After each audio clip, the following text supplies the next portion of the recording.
This is Sarah with Posh Pooch Designs, and today's video we're going to be making this fun Colorado flag headband. It can be a headband or an ear warmer, either one.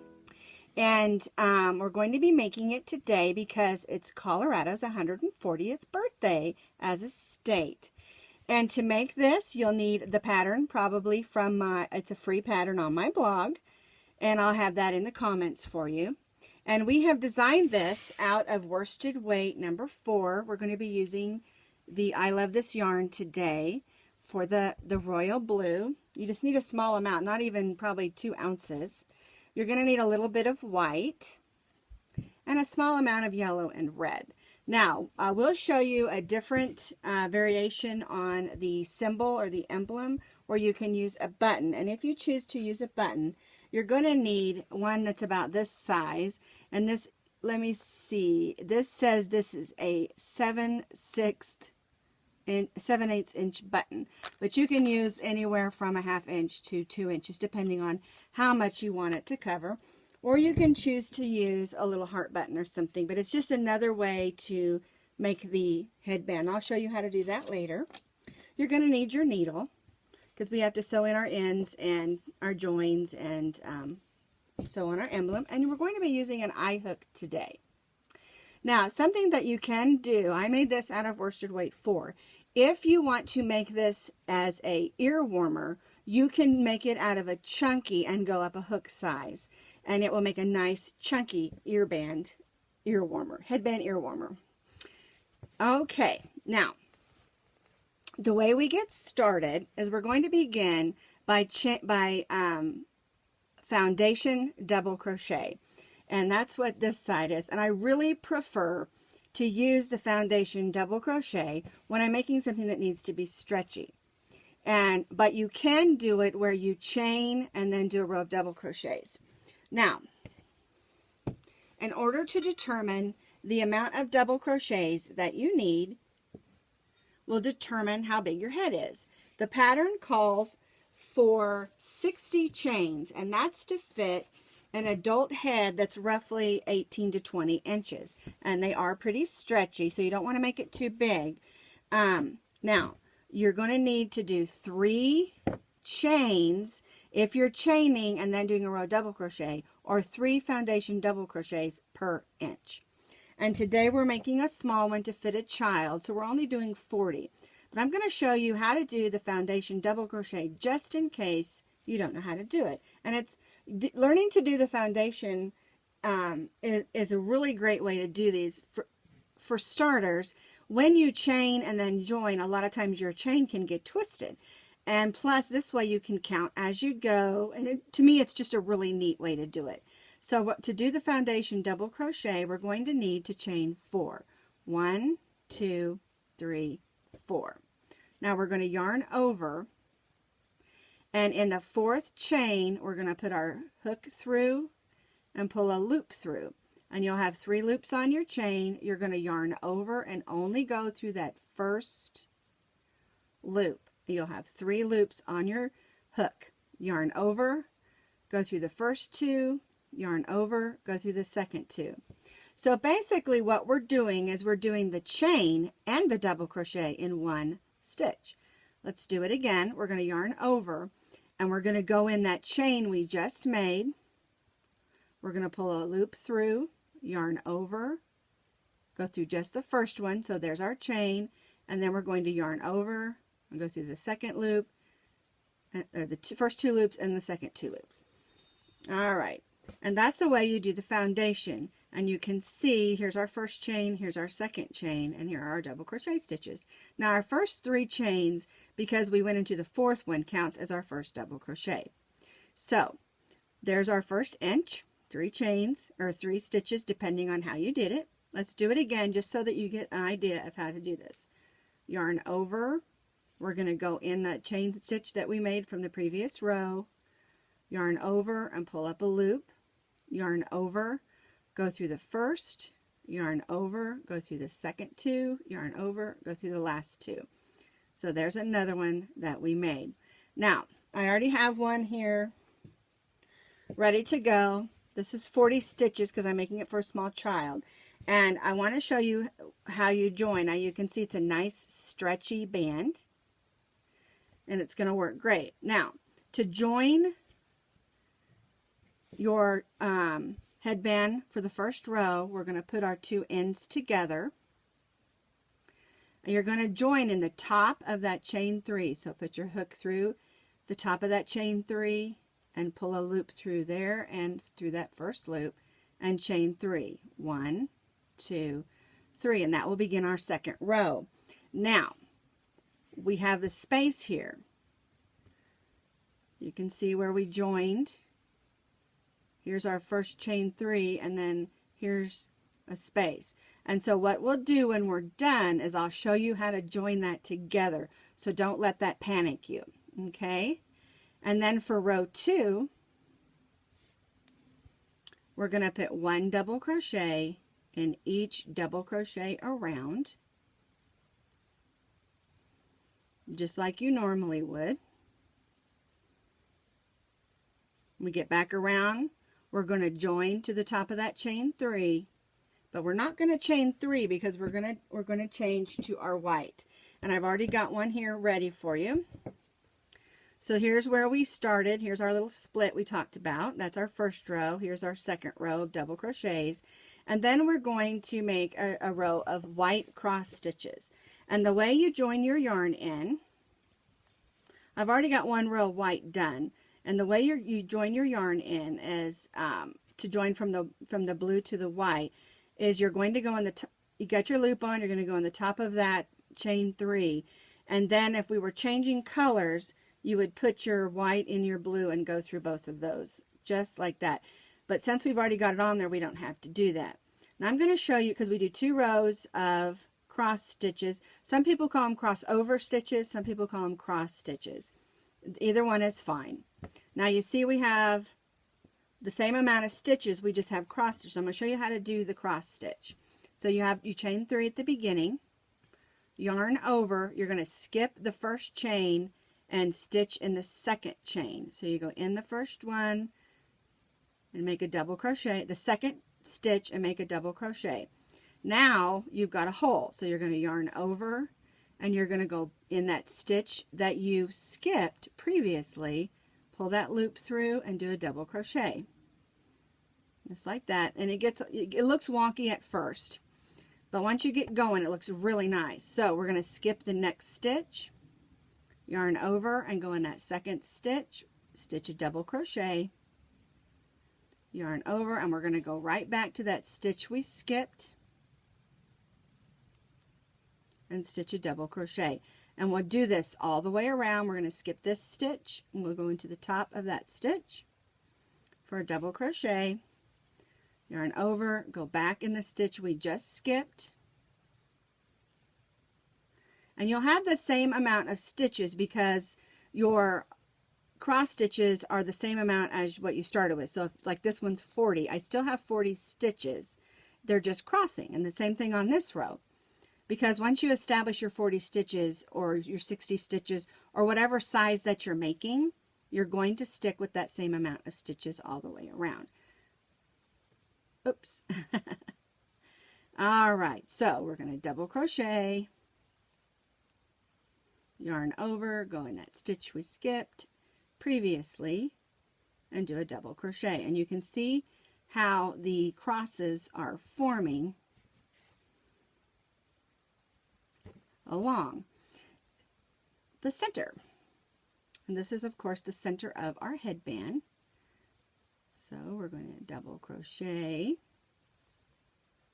Now you can also make this in a lighter yarn, like a DK or sport weight, and go down a hook size. Just remember, you may have to adjust the size because the yarn's smaller.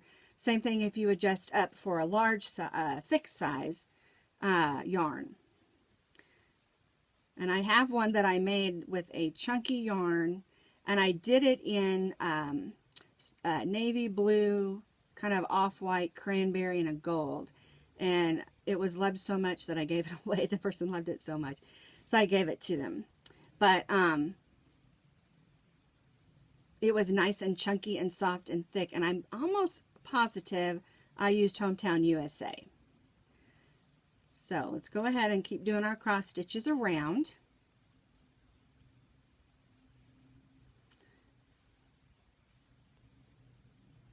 The main thing in sizing in this one is to measure.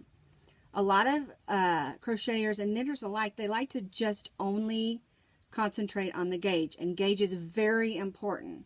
But also measure, because you may have the gauge right, but not everyone's head is going to be the same size, or whatever project that you happen to be making, it may not be the same size, and you're going to have to adjust. And sometimes if you don't measure, it doesn't fit. And there's nothing more frustrating than get done with a project and it doesn't fit. And that's why I kind of measure as I go.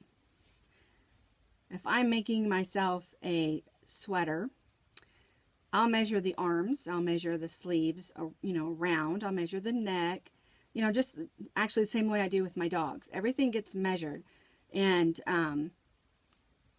that way I know, you know, when I'm done, that it's going to fit.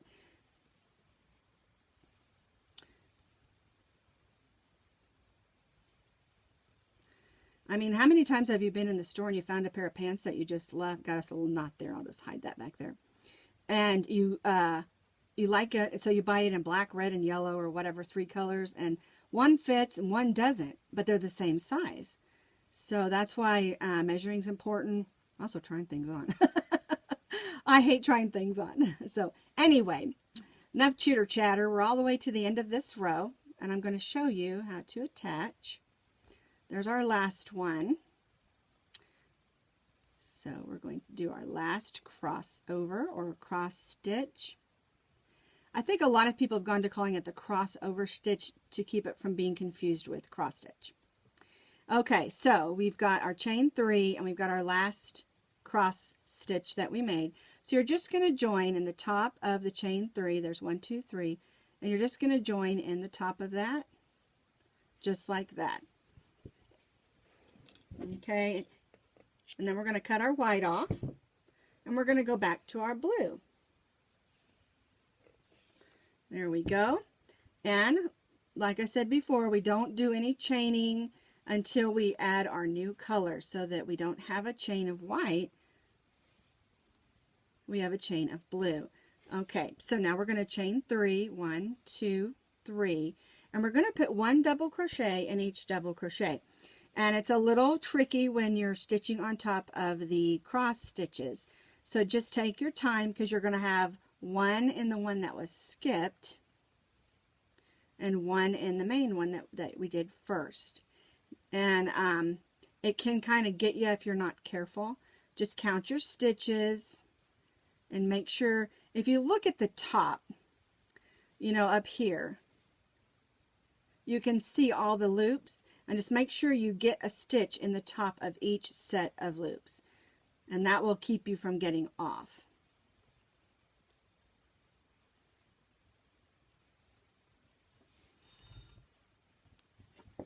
And then we're going to do 2 rows of double crochet. And let me go back to the original. We had our foundation double crochet row, and then we did a row of double crochet.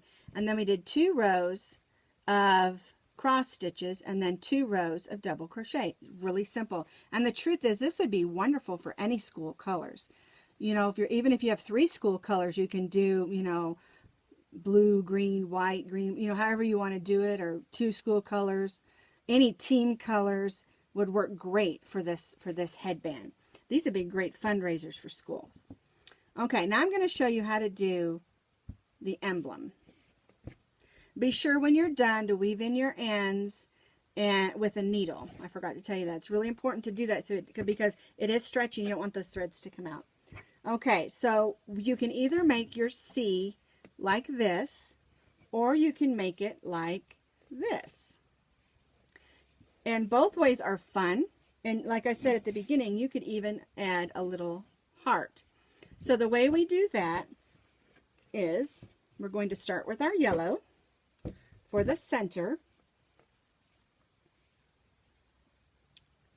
and we're going to we're going to chain 3. My ball doesn't roll off.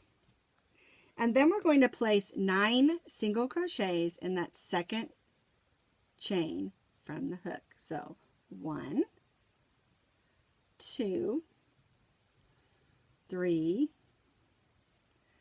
4, 5, get that tail out of the way, 6, 7, 8, 9. And it's going to be a little bit tight because we want it to close up nice and tightly. And then we're going to put our hook through, join to that first single crochet, snug it up, and cut that off. So that's all you needed for yellow. So it takes very little yellow. And now we're going to add our red. So we're going to join our red, same way we always do, put our loop on, pull it through.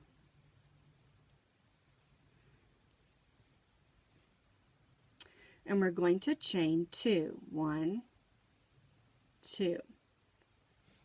Now we're going to put 2 single crochets in this stitch, and then each of the next 6. So we got 2 single crochets in that one, and now we're going to put 2 single crochets in the next one, and this is going to give us our little C that's on the outside of our Colorado emblem.